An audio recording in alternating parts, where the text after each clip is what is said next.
Hello everybody, in today's video it's going to be my joy to share with you movement and textures in West Coast swing. I hope you enjoyed this, it's going to be great. Let's get into it.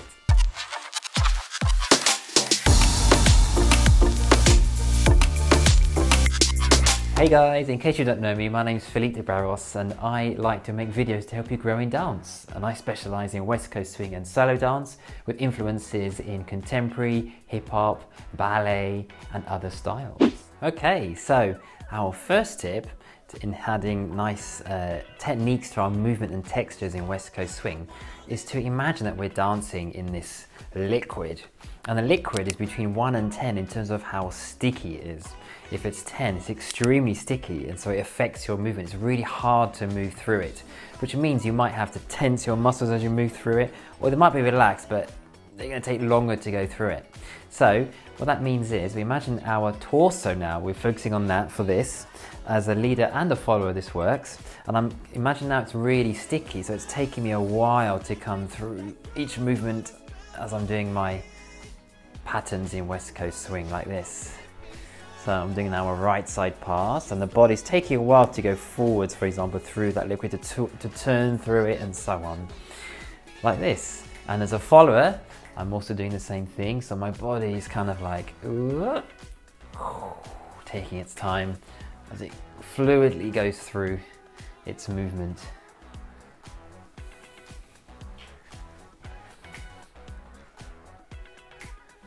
Just like that, but also that dial, it can be between 1 and 10. So I might want to be more in a 7, which is still sticky, but it's not as sticky as that. Just for the purpose of the drill, we can go between 1 and 10, with 10 being super sticky. Of course, this depends now what type of music we're dancing to. If I'm dancing to, say, GOOEY music, like the song GOOEY by Glass Animals, a very good song to dance to, then I might really suit having the dial higher up towards that 7, 8, 9 or 10. If I'm dancing to more staccato music, staccato simply just means the beat is very like this. More like, for example, a lot of blues songs are much more staccato, or maybe hip hop, which might be more of that staccato feeling as we're dancing rather than being more like this, which is a different style for hip hop, isn't it?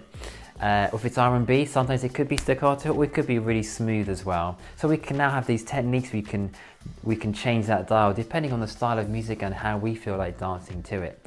You could even change the dial throughout the dance. Ooh, you might be on towards a 7, they might change to a 2, whereas maybe the song changes for a phrase where maybe the chorus might be more staccato, but then the verses are more smooth. And I like to think of that as being like the macro movements where the whole torso, how it moves through space and time.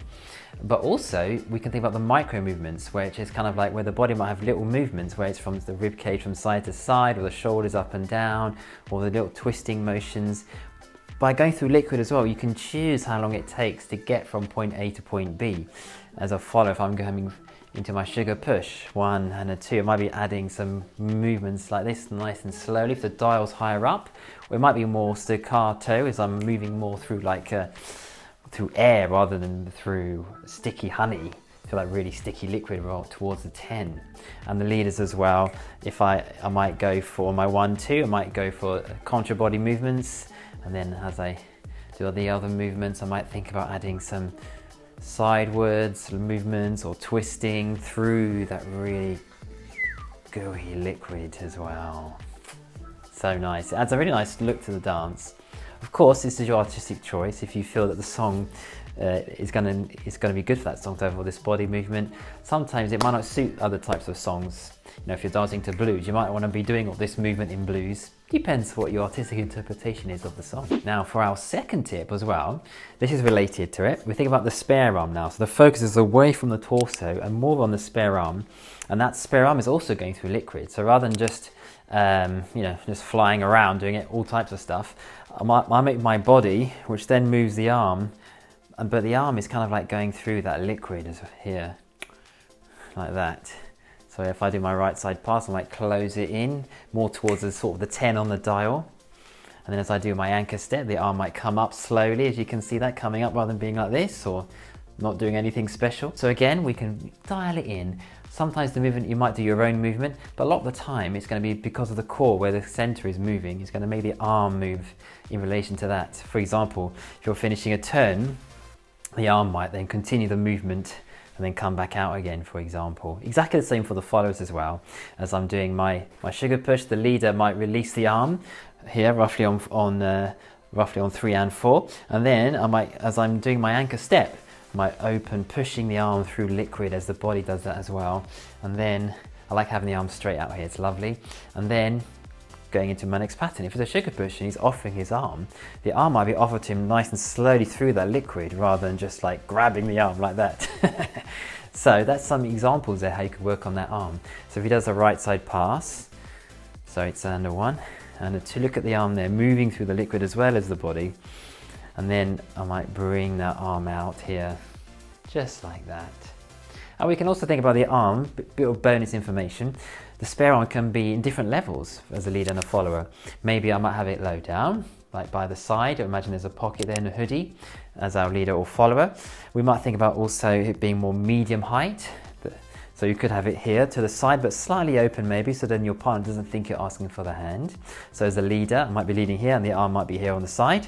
I might think about also the position, where the arm is, position. I like it here, to be honest, as well. If it's too close to here, the follower might think you're asking for it. So the followers as well. You can think about the arm being on the side, but slightly opened as well. And that's quite a nice look, I feel. A good place to start, I would say, with the spare arm. And then the other option is to have it higher up as a leader or follower. And if it's higher up, I might have it in this shape. Sometimes we can think about it following the line of the shoulders as well in those 3 heights.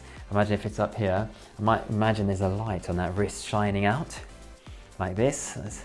Or I might have it more twisted inwards, and so on. And followers as well, same thing for you. Although for some followers as well, you can also add extra things as well. A lot of followers like to do this, is maybe to bring the hand here, but moving it through that textured liquid as you come through. You can even push it down against your body to do that. I'm not pushing it down too much at the moment because of my microphone, so I don't make too much noise. You might bring it across here, but with nice texture, actually touching your neck here. So sometimes people are not really touching it, it's just like, ooh, but actually adding texture as you bring it through, and then it comes back down through that liquid into my favorite position, for example, which is that straight arm there. Again, following that line of the shoulders. That's really nice as well, love it. So this adds nice texture to your dancing. Another thing to think about as well is what's the shape of the hand gonna be in your spare arm? Is it just gonna be like this? No, I often like it to have it like this, like I've just clicked my fingers. Some followers will do that, of course, and also some followers like to do that every now and again. They might also do more the fingers as well. Make sure you don't look too Latin when you do that. Latin's a great dance, but this is a West Coast swing, unless you're dancing to Latin style music as well. And now for our third tip, we're going to think about the kind of like the energy dial on your dancing. Some people always dance with like the same energy, like lots of energy when they're dancing, or always chilled. And it kind of depends as well on the song. I've been watching back videos of myself, and I've noticed that on some songs I feel like I've got a bit too much energy, even though the song is probably a bit more chilled, and I might be focusing on a part of the song I really love, like it's got a really nice upbeat, you know, boom, ka, boom, ka, boom. But it might be a relaxed song, but I'm so excited by the upbeat, I might be having a bit too much energy when the song is actually, you know, quite relaxed. So, but watching back the videos has been really invaluable. And it's really helped me to see, oh, maybe I should turn down my energy in those parts. And then, so we can often move that dial, not just 1 or 10, which some people have, but everything in between as well. So that's kind of a really nice thing to think about. Like we've all danced with people like, you know, the person that's always doing way too many things, you know, that's quite a relaxed song. And rather than kind of being like, boom, nice and relaxed, there might be, boom, a bit too much energy, ha, ha, ha. And it might be slightly too much. So you can do acceleration, but rather than always having to be a 10, you can have it maybe have more of a 5. And still it's accelerated, it's still faster than the rest of your dancing, which might be on that moment being on the 3, nice and relaxed.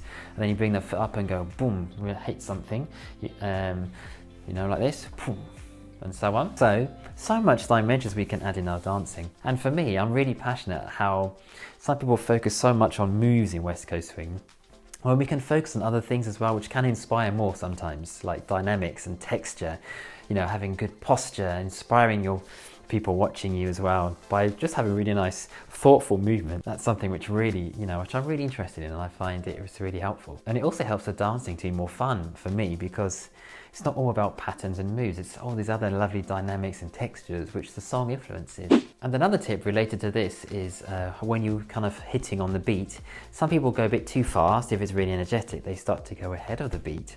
Other times they hit on the beat, which I think is cool, but you might want to think about hitting it split second after the beat, so it looks like you're reacting to it. So when it hits, you might hit just a little second after, or less than a second, a split second after, like this, like you've just been affected. This is the beat and it's affecting you rather than you being on the same time. Have a go at thinking about that as well. That might help you to relax a bit more and not go ahead of the song. And just think when the beat hits, you might be hitting it just a little split second afterwards. Can help you to relax in your dance. Now for our fourth and final tip, something I've been thinking a lot about actually, which is in relation to movement and texture, is to imagine that the feet are also going through liquid. Now there's different techniques in West Coast swing. For some people it's the body moving first, which then makes the foot move. So the body's through the liquid and the body moving also through the liquid. Some people would talk about moving the foot first and the rest moves with it afterwards to catch up. But again, you can think about that foot being in that liquid between 0 and 10. And other people, there's all types of other techniques and theories. For example, there might be the foot sending you forwards, and then you have a straight foot before you bend the other one. But again, you can think about that all being happening through liquid. Everything, all the parts of the body through liquid between that dial of 0 and 10. And something which I've also been thinking a lot about, watching back my videos, I've been thinking, maybe your foot is a bit sort of going a bit too high up off the ground a lot. And I think it's okay every now and again, but it looks like I'm doing it quite a lot. For example, on the right side pass, I'm exaggerating now, but a lot of it happens like this. And I think it's good to try and keep the foot lower to the ground, or even always in contact with the ground, as you can see here. There's. So I'm going to show you just a few moments where it's always in contact with the ground.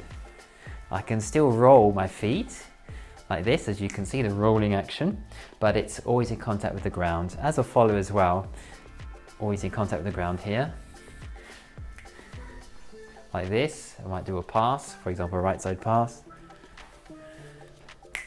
When you do a practice, have a go with some mindful practice, but keeping the foot always in contact with the ground. Just see how that feels for you, or maybe it might come up very slightly off the ground. Of course, sometimes you might want to pick it up off the ground just for some kind of move, like you're doing hip hop. We want to hit something, you want to emphasize, you're going to go up and then hit something like that. Of course, you need to go up to go back down again to emphasize hitting or accenting some music. So yes, those are some thoughts there, and I hope you find that helpful. You're very welcome to comment below. I'd love to hear what your tips are for movement and textures in West Coast swing.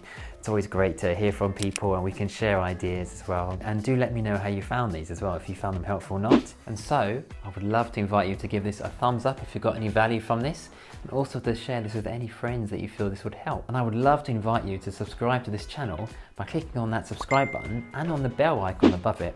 That will help you to get notified of when new videos are available. And in case you don't know, I offer online coaching, which means that we can meet up together online, and I can help you grow in your West Coast swing and solo dance. And that can be having a session live on Zoom where I can watch you dance, I can coach you, show you movements and help you on your journey. It can also be in the form of a video clinic where you send me your videos, whether that's your practice videos or competition videos and so on. We watch them back together, and I'll give you feedback and coaching, do annotations and so on the video to help you move forward. And you can also keep those recordings to help you as well in your dance. So if that sounds interesting, you're very welcome to contact me and I can give you some more information. And check out this next video, which gives you cool footwork tips for dancing to blues music in West Coast swing. And everybody, I would love to encourage you as well to enjoy your dancing. Don't forget to try those dreams. Hello everybody, so in case you don't know me, my name's Philippe de Barros, and I like to do... Hello guys, it's Philippe de Barros here, and I would love to invite you to subscribe to this channel by clicking on that notification. And also, you're very welcome. And you're very welcome to check out the video you're very welcome to check out this next video, which has tips on how we can do cool footwork in dancing blues.